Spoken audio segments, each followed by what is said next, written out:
കോഹ്ലിയെ സംബന്ധിച്ച് അദ്ദേഹം ഒരു ബിഗ് ഷോട്ട് പ്ലെയർ അല്ല. ടൈമിങ്ങും ടെക്നിക്കും ഒക്കെയാണ് അദ്ദേഹത്തിൻ്റെ ഒരു കരുത്ത്.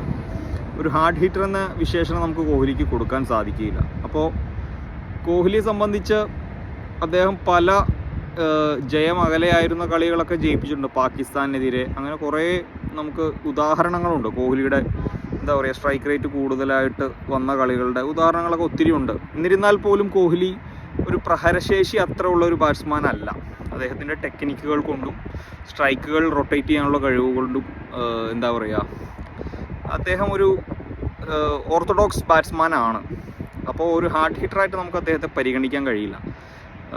അപ്പോൾ കോഹ്ലി കുറച്ചുകൂടി ക്രിക്കറ്റിൻ്റെ ഒരു മാറുന്ന സ്വഭാവം കണക്കിലെടുത്ത് കുറച്ചൊന്ന് അദ്ദേഹത്തിൻ്റെ ഒരു സ്ട്രൈക്ക് റേറ്റ് മെയിൻറ്റെയിൻ ചെയ്ത് കളിക്കണം എന്ന് തന്നെയാണ് എൻ്റെ ഒരു അഭിപ്രായം. പക്ഷേ ഞാൻ പൂർണ്ണമായിട്ടും അദ്ദേഹത്തെ കുറ്റപ്പെടുത്തുന്ന ആളുമല്ല.